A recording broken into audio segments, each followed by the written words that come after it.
UFP, the United Federation of Podcasts.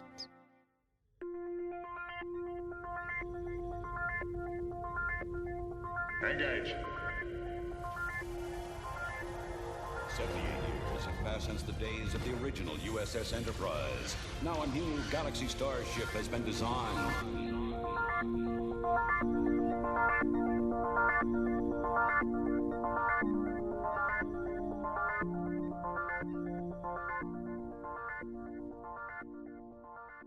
Transporter Chief, beam our listeners aboard. Welcome to Galaxy Class, a Star Trek Next Generation podcast on the United Federation of Podcast Network.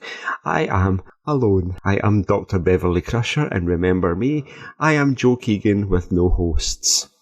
It's true, it's just me. There are no guests, there's no Amy, there's no Rhea, there's no Kevin. Just me, which is quite unusual. I've never done a solo podcast before. Kevin, I think, is in California visiting Disneyland. Rhea and Amy are, I think, at a vineyard. I think they're maybe at that vineyard where they filmed the Star Trek Picard series. I don't want to even think about what kind of shenanigans they're getting up to. But like a scene out of Bridesmaids, probably. Guys, I hope you're enjoying your wee vacations. You deserve it. I miss you. It's raining here. I've still got a stupid cold. Yeah, but I'm here for our listeners and bringing another episode of Galaxy Class to you. So I think that was the section where I'm supposed to engage in light banter. So I think that bit's done. Let's do some feedback now. Let's check the communication array to see if we have any comments from our listeners. Logs accessed. So we have some feedback from Galaxy Class episode 59, which dropped yesterday, which was our left battle between Dark Page and Captain's Holiday. And I will say that I am still a little bit conflicted over my vote choice. I voted for Captain's Holiday. Oh, yeah, it was a tough one. I think Captain's Holiday is good enough to have at least got one vote. And Kevin and Chrissie both voted for Dark Page, so I'm kind of okay with that. But it was. I think it was maybe the toughest left battle vote for me so far. On the Federation Council chambers from our good friend Christian Alonso, he says, "I can't believe Amy missed this episode. So much Troy goodness," with a little live long and prosper emoji. Yeah, Christian, I agree. I did expect Amy to swoop in on her broomstick at some point, but alas, she did not. So she was away gallivanting as usual. We also have our co-host, Chrissie De Clerck-Szilagyi, just say it was a fun discussion, and it wonders what other listeners would have voted for. This is the captain. Senior officers will report to my ready room immediately. So let's get to the point of this first Galaxy Class solo episode. I thought, given that I'm doing it on my own, I thought it might be a nice time to start a new series on Galaxy Class called Storytime. Nights are drawing in, the weather's getting colder, you can put on your daytime pyjamas, make some hot chocolate, and listen to a little short story on Galaxy Class. It might be absolutely terrible, the story is good, but yeah, it just might be terrible. So, welcome to episode 1 of Storytime on Galaxy Class. This is a short story by David Dietz, who I reached out to via the Trekkie fan fiction website to ask permission to use a story on Galaxy Class. And he was very gracious and said he would love for us to read it. So, here goes. The story is On the Eve of Battle by David Dietz. Personal log. Lieutenant Uverne Martin, Stardate 43997.6. I don't know if anyone will ever hear these words, but if they do, and I must assume that I am no longer among the living, please get this recording to Federation Ambassador Valeria McFarlane. I am alone. Again. As I glance back out the rear window of this single occupant escape pod, I can still see the fire of the carnage I have left behind. The Borg ship was awesome, for lack of a better word, more powerful than we had ever dreamed, and with the captured captain of the Starship Enterprise, whom we must now call Locutus, leading them, it seems more and more likely that the Federation is about to fall. Nothing we tried could even put a dent in that damn thing. The inferno among the stars is getting smaller and smaller. as I moved further and further away from it. I don't know how many others made it off in one piece. Perhaps I was the only one. I've programmed the small onboard navigational computer to set me down on the first Class M world it can locate. Though between you and me, I sincerely doubt that even if this bucket can last the journey to that world, that it will set me down on the surface in one piece. So meanwhile, I have to pass the time somehow. Might as well do it making out my last will and testament, as it were. How in the name of God did I ever end up like this? I suppose it all began on that fateful day nearly a year ago. I had been aboard the USS Cairo for about 2.5 years, ever since I received my lieutenant's pips. I guess I was expecting to move up the ranks at a steady pace, maybe making command by the time I was in my late 30s. After that, who could say?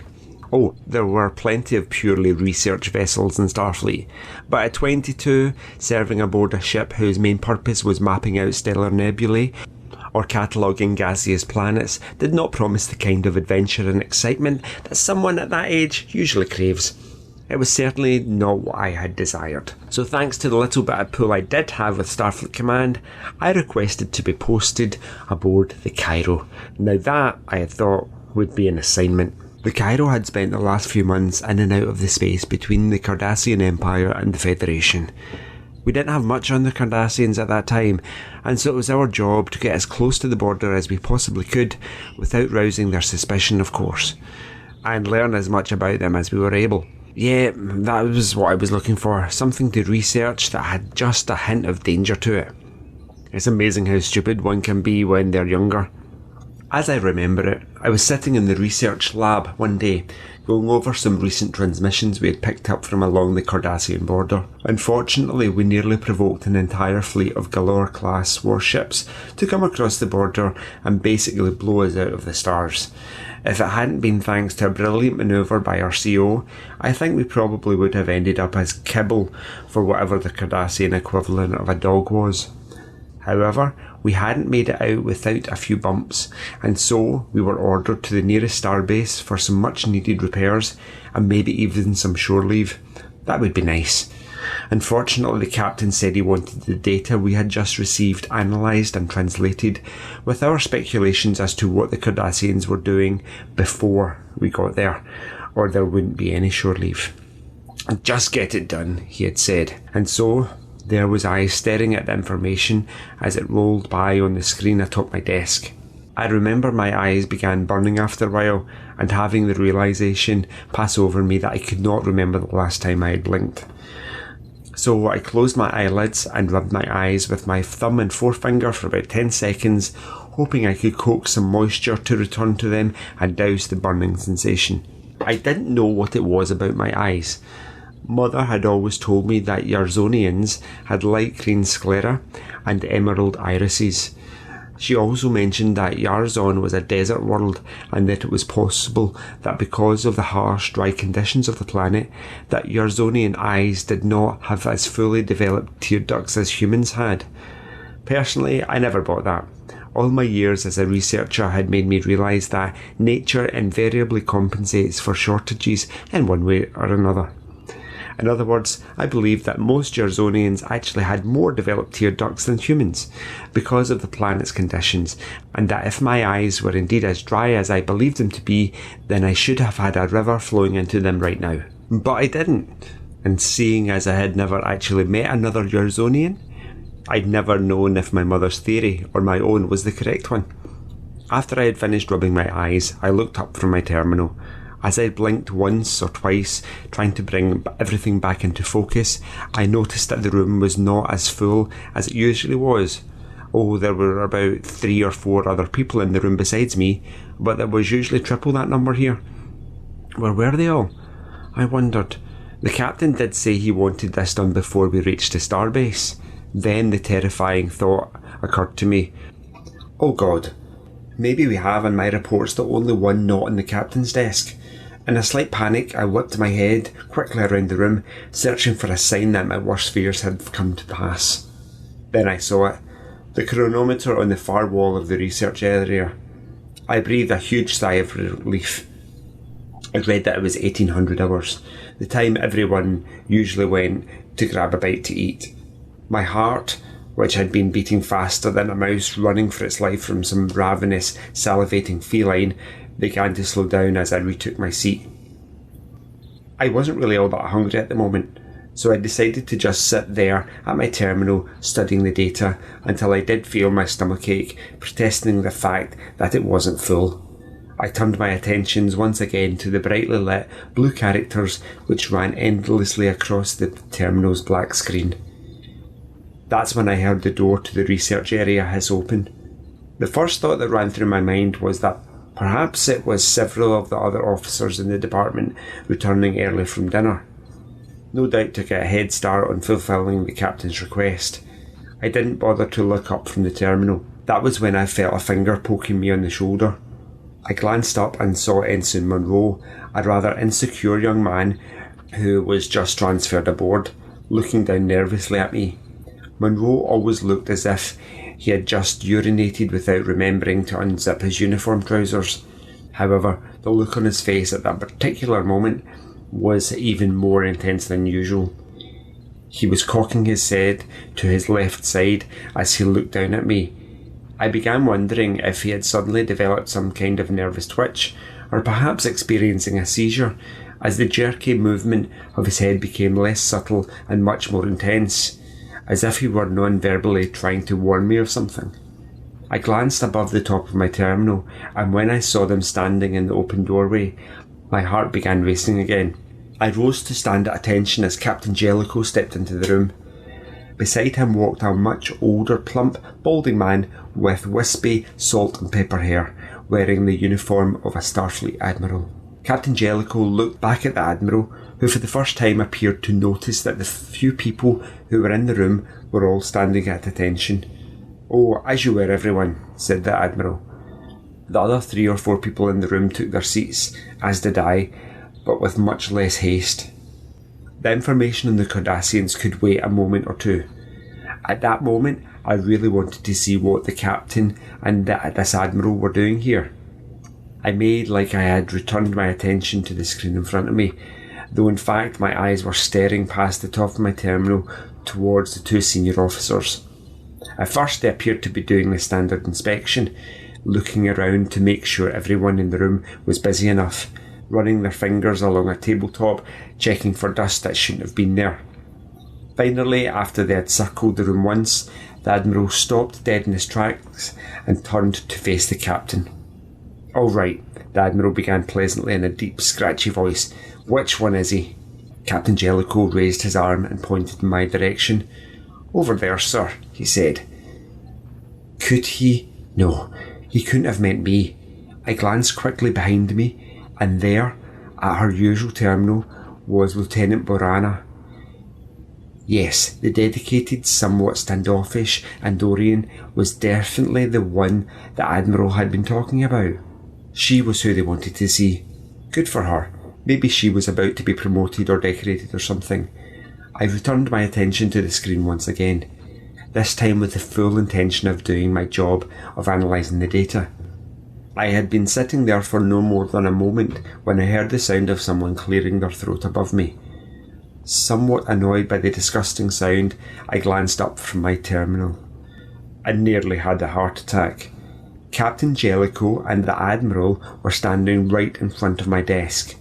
I don't know how long they had been there, but the Admiral grinned warmly at me, while Captain Jellicoe's stony face had just a touch of annoyance written across it. "Admiral Hansen, this is Lieutenant Yvonne Martin," introduced the captain. Admiral Hansen extended his hand to me, and I quickly rose from my chair and returned the gesture, all the while hoping that neither of them could sense the confusion and embarrassment I was experiencing at the moment. "Yes," said the Admiral as we shook hands. "I've heard quite a lot about you, Lieutenant. Lieutenant Martin has been instrumental in helping us decipher several Cardassian military codes," said the captain. "He seems to have quite a flair for it." "Does he really?" said Admiral Hansen, sounding very impressed. I shot a quick glance at my CO. I'd always admired Captain Edward Jellicoe from the moment I stepped aboard the Cairo. He had a keen sense of order and discipline that I have rarely found in other humans. He was a strong, imposing man with a keen sense of right and wrong that few other Starfleet officers could match. He did not easily give his loyalties, but when he did, you had them forever. Had he not been born on Earth, I would have sworn that he had Yarzonian blood flowing through his veins. The captain and I had become as close as two officers could expect to be aboard a starship, but he was still my captain, and I was still just a lieutenant. So I really didn't feel quite right telling him that I wanted to be called by my Yarzonian name, especially not with a fleet admiral standing next to us in the same room. The admiral turned away from me and began to walk towards the doors. Captain Jellicoe began to follow him a second or two later. The doors parted and Admiral Hansen paced sprightly through the threshold and into the outside corridor. As Captain Jellicoe was about to depart as well, he turned back to face me once again. "Well, don't just stand there, Lieutenant," he said sternly. "Follow us." As I stepped into the at the moment deserted corridor outside the research area, I noticed that Captain Jellicoe had already caught up with Admiral Hansen, who was walking at a light but steady pace about 20 feet down. I dashed after them and finally joined them after about 5 seconds. Admiral Hansen shot a glance behind him at me as I came up behind him. He smiled again. "Ah, there you are, Lieutenant," said Admiral Hansen. I chuckled to myself. This Admiral Hansen appeared to me to be the complete antithesis of Captain Jellicoe. He seemed open, warm, and it appeared that he would always make an effort to become friendly with every officer who served under him. I imagine that if some officers had a poker game going on in their off-duty hours, the Admiral would surely have wanted to join them. And while I have no doubt that Hansen was an effective commander, one didn't become an Admiral in Starfleet because of their good looks. It was a style that, at that time, I wasn't used to. Captain Jellicoe had once commented that to be an effective commander, you had to have some distance between yourself and the lower-ranking officers. Being too friendly with your shipmates could only bring about trouble for the ship, and for the longest time, that was precisely what I believed. "I was just talking with your captain about you, Lieutenant," Admiral Hansen continued. "Your service record aboard this ship has been commendable." "Thank you, sir," I said, carefully pacing my steps so I didn't accidentally bump into the back of either of them. "I understand that it was you who deciphered the transmission detailing the Cardassian attack on Sala 3. We would have lost that colony if it hadn't been for your brilliant analysis." I really can't take all of the credit, sir," I stammered, feeling my cheeks flush. "Don't be modest, Lieutenant," said Captain Jellicoe with a rare smile. "If you hadn't been able to determine that they were using trinary code, we would have never been able to figure out the rest." "Well," I said again with slight embarrassment, "I still say it was a team effort." "Modest," commented the Admiral, "and a real team player too. I'd like that in an officer. I think you may be just the man we're looking for." "For what, sir?" I wondered. Admiral Hansen paused a moment before continuing. "I've noticed that most high-ranking officers have a tendency to do that whenever they had something to tell you that no one else was meant to hear. I don't remember Admiral Hansen actually looking over his shoulder to make sure that the corridor was indeed clear of other people, but in retrospect, I imagine he might have. I know I would have." "I imagine you're familiar with the records of the Federation flagship," said Admiral Hansen. "You mean the Enterprise?" I wondered. Admiral Hansen nodded. "This hasn't been made public knowledge as of yet, but a few months back, the Enterprise encountered a life form which may pose a serious threat to the safety of all federated worlds." "More than the Cardassians?" I inquired. "More than the Cardassians, the Romulans, the Gorn, and the Tholians put together." That surprised me, I recalled. I'd often wondered if sooner or later the Federation might encounter an enemy that could prove to be too much to overcome, but I never thought I'd live to see the day that it actually happened. Now, here I was in a corridor with both my captain and a high-ranking Starfleet admiral who had just told me that it was possible that that day had finally come. "They're called the Borg," Admiral Hansen went on to say, "and Starfleet is anticipating that they will be in our region of space sometime within the next 3 years. It was even worse than I'd imagined. This Borg, whoever or whatever they were, must have had the upper echelons of Starfleet command quaking in their boots. but still I wondered what all this had to do with me. The Admiral quickly supplied me with an answer. A division is being created within Starfleet Tactical, whose mission will be to study the Borg and see if some kind of defence against them can be developed in time. We're recruiting the best researchers and tactical analysts in Starfleet to operate this division. I take it then, I boldly ventured, that I'm on your list? Close to the top of it, actually, said Captain Jellicoe with pride. There's an old Earth expression which says that happiness is a pat on the back from your boss. At that moment, I began to understand for the first time where that saying might have come from. Captain Jellicoe rarely, if ever, expressed pride in his officers. Perhaps he was afraid of their egos growing too large and consequently them not being able to complete their duties. That's what made this display all the more special to me. At that time, I don't remember ever being happier in my life I was in that moment. If I'd been near a mirror, I imagine the width of my smile would have been splitting my face in half. Well, what do you say, Lieutenant? Asked Admiral Hansen. Would you like to be a part of Borg tactical analysis? With an excited nod of my head, I accepted the offer and sealed my fate. After about a week, Admiral Hansen had suddenly appeared aboard the Cairo. I found myself at Deep Space 5, home of the new Borg Tactical Analysis Division. DS5 was the largest space station I'd ever been aboard at that time, and as I stepped out of the airlock connecting one of the station's docking pylons with my shuttlecraft, I took a moment to marvel at the immense interior of the offloading area. The Cairo's main shuttle bay had been large, but this place made it seem like the interior of a standard officer's quarters by comparison. I imagine that as several other disembarking officers brushed past me, they must have thought that I was as green an officer as the colour of my eyes. After a moment or two more of awestruck admiration, I began moving along the rest of the crowd, slinging my duffel bag over my shoulder in the process. The standard overview presentation of the station and life on it didn't interest me much, but it was required, and so, like every other good officer, I silently sat through it, trying to take in as much of the boring, monotonous lecture as I could without dozing off. Finally, though really no more than an hour later, it was over and we were shown to our quarters. I stopped in mine just quickly enough to throw my duffel bag on the unmade bed, straighten out my overall appearance, and then head down to the area of the station where I'd be doing most of my work. The main doors parted gently open with the usual hydraulic hiss, and I stepped through the threshold and into the room. To my astonishment, there were already several other officers in the room, hard at work. Judging by the different colours of their uniforms, they had been pulled from every conceivable branch of service in Starfleet. Engineers, technicians, medical and command personnel, all working together to solve a common problem. I admit, I was greatly impressed. "Can I help you with something, Lieutenant?" a distinctly feminine voice said. I turned around, and standing before me was a human woman dressed in the red duty uniform of a Starfleet officer. She was a bit shorter than I, and had her long, blonde hair pulled up into a bun atop her head. Her piercing blue eyes were striking enough, but it was the Lieutenant Commander's rank pips on the collar of her uniform that made me really notice her. "I'm one of the new officers that's been assigned," I said hopefully.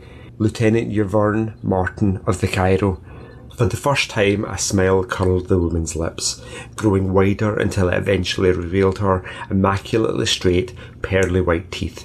She extended her hand to me, and as I took it in mine, she began to pump it vigorously.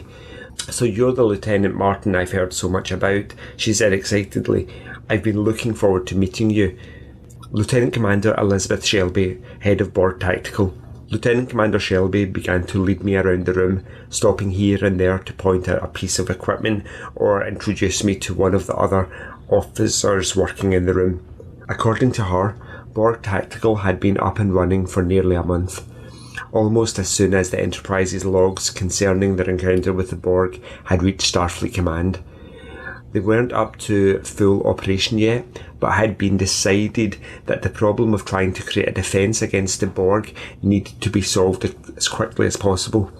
And so, from the moment the first personnel had arrived aboard DS5, they went to work almost immediately, knowing that any one of them could be the one to find the solution. Needless to say, our progress has been slow, continued Shelby, but your arrival here means that we finally have a full complement of people working on the problem. Who knows, maybe we're just days away from a solution. If the Borg are as powerful as everyone seems to believe, I interjected, then I doubt the answer is going to come that easily. You must be a pessimist, Martin, said Shelby. I'm a realist, I replied. I hadn't known Shelby for more than a few moments, but I think that it would be safe to say that I felt comfortable around her.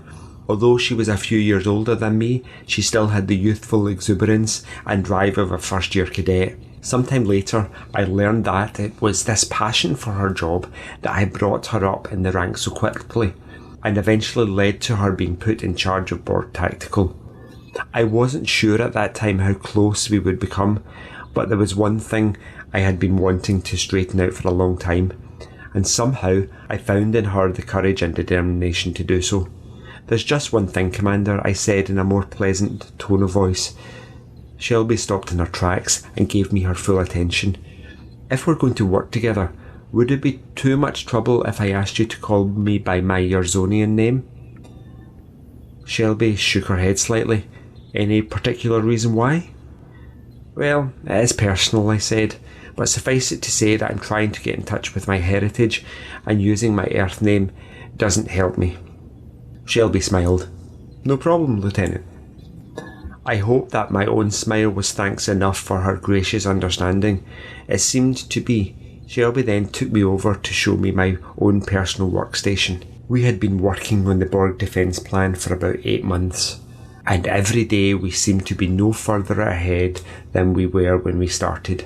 Oh, we'd had several leads on a possible solution, but each one of them led to one dead end after another. Everyone was tired and beginning to get frustrated. Off duty, I would hear people complain about Lieutenant Commander Shelby being a slave driver and not caring a tinker's cuss about the ones doing the real work.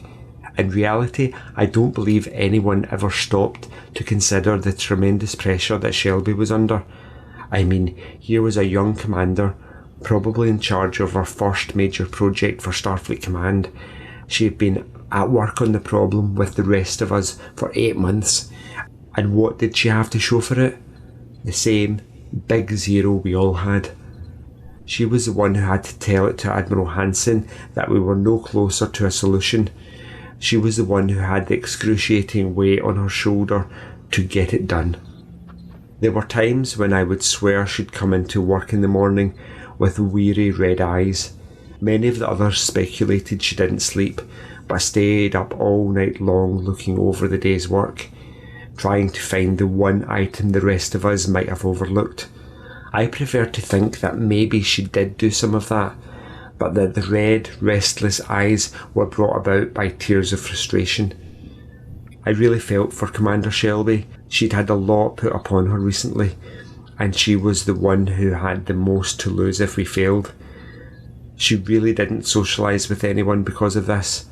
Perhaps she feared that someone in her position of authority couldn't afford to get too close to any of the officers under her. I remember often seeing her drink alone at the bar on the station's promenade. At those times, part of me would want to go up to her table and ask to join her, but the other part of me, the one that respected her privacy, decided that, like myself, there were times when she wanted to be alone. In many ways, she reminded me of myself as a young boy back on Earth. I remember coming into work one morning and noticing that the attendance that day was considerably lower than it had ever been. I checked the duty roster, and it appeared that half of the other officers were listed as either sick or off on vacation somewhere. I remember hearing one of the ones who were there that day commenting that there was an epidemic of Shelby-itis on the station. They laughed. I didn't. I sat down at my terminal and began going over the sensor playbacks of the Borg ship's attack on the Enterprise. At this point, I should mention that when I first saw an image of the scaffolded, cuboid Borg ship, I nearly wet myself. This thing made a Galaxy-class starship, the largest and most powerful space vehicle ever devised by Starfleet, look like a tiny, solitary pebble sitting in a vast ocean of sand. Even at that point, every time I saw a picture of a Borg ship, I felt a chill race up my spine. If this thing could make a starship as big as the Enterprise seem puny and insignificant, imagine what it might do to an entire planet. I'd been studying the same replay over and over again for the past several hours. I admit it was beginning to grow tiresome. I glanced over my right shoulder and noticed that Commander Shelby was seated at one of the other stations that was usually occupied by one of the sick officers. Her chin rested atop her fist, and the look on her face seemed empty and lifeless. Not at all the woman I knew when I first arrived here. Just for a laugh, and because I couldn't think of anything else to do, I ran the playback one more time, this time enhancing it with an electromagnetic scan. The programme played back as it had before, and as it ended, something appeared on the screen that had never been there before. I ran the playback again just to double check that there wasn't some fault with the equipment, but no, it was still there. I called Commander Shelby over. She rose lifelessly from her desk and dragged her feet across the maroon, carpeted floor for an endless moment until finally she stood above my desk. "What is it, Yverne?" she said in a tired groan. "Take a look at this," I said, and then I set up the computer to run the same playback I had just been watching. I've been running this same section of the Enterprise's sensor logs. The last time I did, I ran it with a computer-enhanced EM scan, and look, right here. I stopped the playback just as the Borg tractor beam disengaged itself from the Enterprise's hull. Commander Shelby leaned in closer as the screen displayed a faint, colourful, computer-enhanced echo on the metallic hull of the ship. "What is it?" said Shelby, her curiosity piqued. "Near as I can figure, it's some kind of residual radiation left over after the Borg tractor beam disengaged. It caused no damage to the Enterprise's outer hull and seems to pose no threat to biological life." "You mean it's like a radiation footprint?" ventured Shelby. "That's a pretty good analogy, sir." Shelby stared at the screen for a long moment, apparently taking in this new information, and perhaps formulating the ramifications of what it meant. I noticed her eyes grow wider with excitement, the fire in them once again sparked by the discovery. "This could be it, Yverne," she said excitedly. "The breakthrough we've been looking for. If we can determine what kind of radiation is given off by the tractor beam, then maybe we can determine the Borg ship's power source and come up with a way to neutralise it," I postulated. Shelby nodded ecstatically. For the first time in about a month, I saw the youthful sparkle that had been missing return to her eyes. I smiled contentedly to myself. Even though she didn't actually come right out and say it before, she dashed back over to her own terminal. Seeing the old Shelby that I knew and loved back again was all the thanks that I needed. News of the discovery of the Borg radiation footprint swept through DS5 like wildfire. For the first time in nearly a year, the possibility of finding the solution never seemed greater. The footprint even turned out to be the cure for the Shelbyitis epidemic that had stricken so many of the other officers, as they were now all back at their stations, working feverishly to find the answer. Somehow, part of me thought that it also set off a kind of rampant competition among the other officers. Commander Shelby and I found the first piece in the puzzle, and now the others were fighting harder than ever to find the others. Shelby had commented that the footprint had proved to be just the right kick in the ass needed to get Borg Tactical up and running once again. Shelby still never thanked me personally, but I got the feeling that that sort of display just wasn't in her personality. In many ways, she reminded me of Captain Jellicoe, and I often found myself stopping to wonder what would happen if the two of them ever met. Then I found myself wondering what my old skipper and the Cairo were up to. I missed them a lot, but there would be plenty of time to think about them after we had our solution.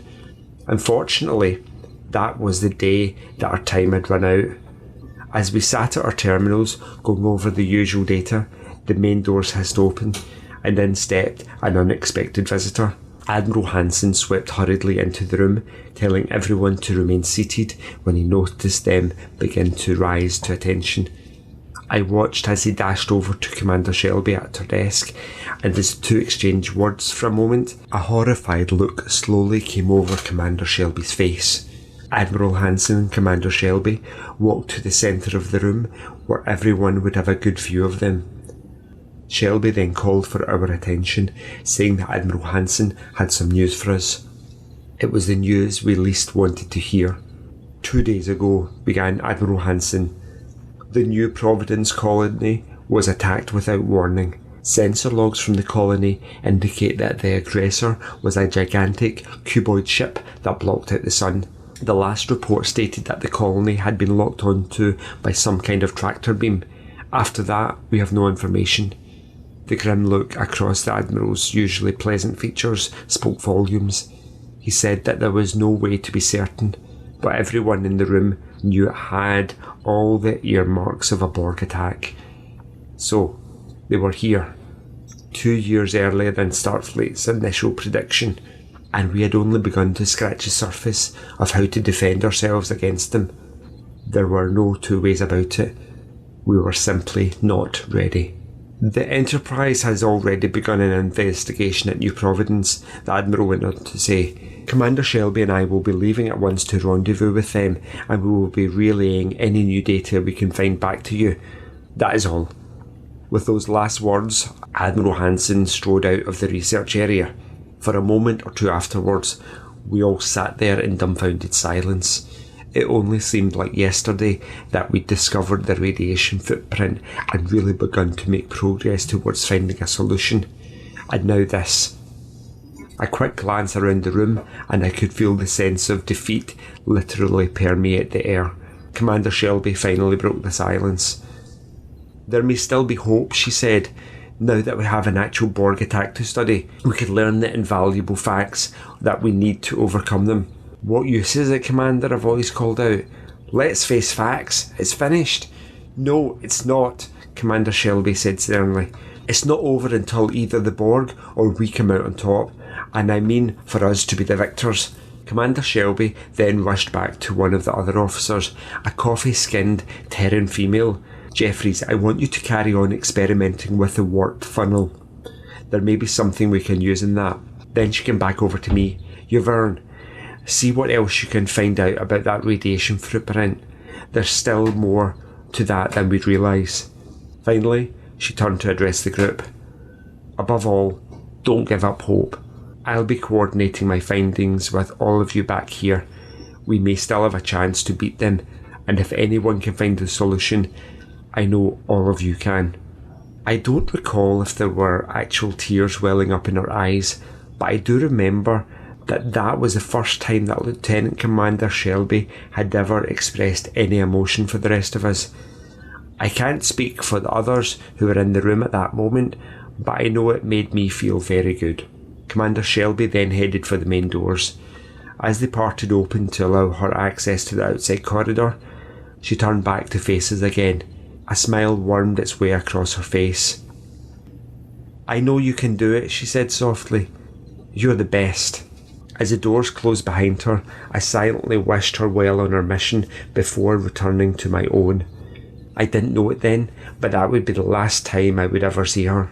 For about a week after Lieutenant Commander Shelby left for the Enterprise, we continued to work harder than ever to find a solution to the crisis, but in the end, it proved to be a fruitless endeavour. The Borg had continued on a path of devastation beyond New Providence, and showed no sign of letting up. The Enterprise had been sent after the invader in a desperate attempt to hold it at bay, but one ship against the might of that awesome force had about as much chance of success as an ice cube attempted to maintain its shape on a hot sidewalk on some mid-July afternoon. Shelby has sent us the reports of the Borg being a collective life force, and of how changing the frequency of both the shields and the phasers disoriented them. There was also some talk of possibly using the Enterprise's main deflector dish as some kind of weapon.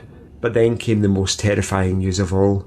The captain of the Enterprise had been taken prisoner and assimilated into the Borg collective intelligence. Now all his years of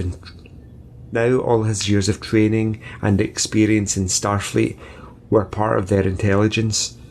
Because of this, the plan to use the main deflector dish had failed miserably.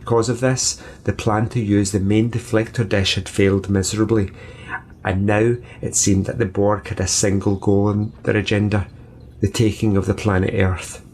In a desperate attempt to prevent this, Starfleet had decided to set up a blockade against them at Sector Wolf 359. This was where I became involved yet again. Each ship in the blockade needed a Borg expert on board in order to better advise the ship's captain and crew of how to proceed, as Shelby had done aboard the Enterprise. When I received orders to report to my assigned ship, I had to go and see Admiral Hansen. I rushed into his office and noticed that he was busily packing away some of his personal effects that I would be taking aboard the command ship in the blockade. He asked me to excuse the mess and come into the room. "I really don't have a lot of time," said Admiral Hansen. "So what's on your mind, Lieutenant?" "Sir," I began somewhat hesitantly. I knew he wasn't going to like what I wanted to say. "I wish to request a transfer." "I beg your pardon," said the Admiral. "I can't serve aboard the Melbourne, sir. I'd like to be transferred to one of the other ships in the blockade." "I'm sorry, Lieutenant Vaughan," said the Admiral, returning once again to his packing. "I can't do that." "Why not?" I said, perhaps a bit more forcefully than I should have. "Sir," I added, "Vaughan, we have to mobilise this blockade as soon as possible, or else the Borg are going to be breathing down our necks. Now, why do you want to be transferred?" I can't tell you that, sir. Just suffice to say that I cannot carry out my orders effectively on the Melbourne." "Well, then you're going to have to learn," said the Admiral, and then he added with a shake of the head, "I'm sorry." Exasperated, I turned away from the Admiral a moment. I remember my mind racing, trying to come up with some kind of explanation that would satisfy the Admiral, and yet be vague enough to cover up the truth. It must at this point be said that a frantic mind is not the most reasonable, and mine was no exception, and I could not come up with a valid story that would fit the bill. Once again I tried one of the most ancient methods that humans have used to get their way: pleading. Perhaps I thought that if I begged him enough, he would become so annoyed that he'd grant my request just to get me away from him. I'd seen that work before. "What about the Saratoga?" I said. "It hasn't left yet. You could put me on there." "The Saratoga is Lieutenant Garovick's assignment," said the Admiral, his annoyance building. For a moment I thought I had him right where I wanted him. However, he glanced up from his desk to look at me dead in the eye. "Look, Lieutenant, I don't know what your problem is with the Melbourne, and at the moment I really don't care. The Melbourne is the last ship that needs a Borg expert, and like it or not, you're it." I cast my eyes ashamedly to the floor. What the hell was I doing? Admiral Hansen was right. Perhaps I was being a bit childish. After all, the Melbourne was really no different from any of the other ships in the fleet. She had a fine crew and a highly experienced captain. But still, I had my reservations about serving aboard her. "Now, Lieutenant," said the Admiral with some degree of finality in his voice, "are you going to disobey a direct order?" I looked up into the Admiral's eyes, hoping that he made note of the stony expression I wore on my face. "I accept the order, sir," I said sternly, "but under protest." "So noted, Lieutenant." And with those final 3 words, Admiral Hansen returned to his packing. I strode out of the office and headed back to my quarters to pack for my journey to the Melbourne. In retrospect, that may have not been the best way to present my case to Admiral Hansen. Perhaps I should have told him the truth. No, that was a matter of personal choice, and anyway, it really wasn't any of his business. But it hardly seemed to make much difference now, seeing as I am the only one left. In any case, that's how it all happened. According to the escape pod's tiny onboard sensors, I'm approaching that Class M world. Now comes the ultimate test. If this thing doesn't burn up in the planet's atmosphere, or shatter to pieces on impact with the surface, I can assume that I'll be alone. Again. I really don't mind being alone. After all, I have been for the most of my life anyway. It always seems that every time I ever get close to someone or something, I invariably lose them. Perhaps if I survive the landing, life on this world won't be so bad. There appears to be abundant vegetation and animal life to sustain me for many years to come. No signs of any kind of civilization, but maybe that's for the best. To hell with Starfleet. Signing up in the first place was the biggest mistake I've ever made. It's brought me to this point. It's built up expectations in me and then not come through on them. It's taken from me everything that I've ever held dear. Mother, if this recording has somehow made it into your hands, I want you to know that I love you, and I'm sorry for everything that I've ever put you through. I hope that you'll find it in your heart to forgive me. Please don't try to find me. The end. Listeners, that was On the Eve of Battle by David Dietz. I have to admit that hearing that Captain Picard got assimilated again, even though I've seen Best of Both Worlds like 100 billion times, I did get a bit emotional. Just, it's almost like replaying the events again. David Dietz, the author, I want to thank you again for allowing me to read your short story on Galaxy Class. I like these little short stories that show kind of a snippet of the life of a character we've never heard about and we'll probably never hear about again. So thank you again. Listeners, have you ever written any fan fiction for Star Trek? Do you want us to read it out as part of Storytime on Galaxy Class? Do you know of any good fan fiction that we could maybe get access to and make part of Storytime as well? Please let us know. You know our details and where to get a hold of us. Incoming transmission. We'd love to hear your thoughts on today's show and hope you'll join the Facebook group Federation Council Chambers. You are welcome to start conversations with us or add any general Star Trek info you want to share with the group. If you'd like to send us an email, you can email the show at galaxyclass@ufp.earth and we might read your email on the show. Please hit the subscribe button on Apple Podcasts or wherever you get your podcasts and leave us a star rating and written review. That helps others to find the show. You can also follow the entire network's podcasts with our master feed by searching United Federation of Podcasts. This way you won't miss any of our other fine shows like All Good Things, Franchise Fatigue, Always Hold On to Arrow, History with the Szilagys, Mickey's Marvels, Infinite Diversity and Sasquatch. So Joe, where can people find you when you're not reading short stories for your listeners? Okay. Thanks for asking, Joe. You can find me on the Federation Council Chambers as normal. You can email me, joepodcasts@gmail.com, or you can tweet me on the Twitter @JoeyJoe77UK. And Joe, where can... No, it's just me, because I'm alone today. It's very strange. There's not even a Zoom to watch anybody on. I'm staring into the abyss of the camera lens. Priority 1 message from Starfleet coming in on secured channel. If you'd like to help us keep all our shows coming to you each week, you can become a patron of the network on Patreon. Visit patreon.com/UFPearth. That's patreon.com/UFPEARTH to get all the details. Thanks to our network associate producer, Davey Willett, for supporting us through Patreon. We would like to recognise our executive producers Brandon Shea-Mutala, Ken Tripp, Zach Moore and Tony Robinson. We'd also like to thank Zach Tripp for our opening and closing music and Tony Robinson for our amazing artwork. Thank you for beaming aboard the Galaxy Class, and until next time, I want to find out what happened to Lieutenant Yverne. Engage.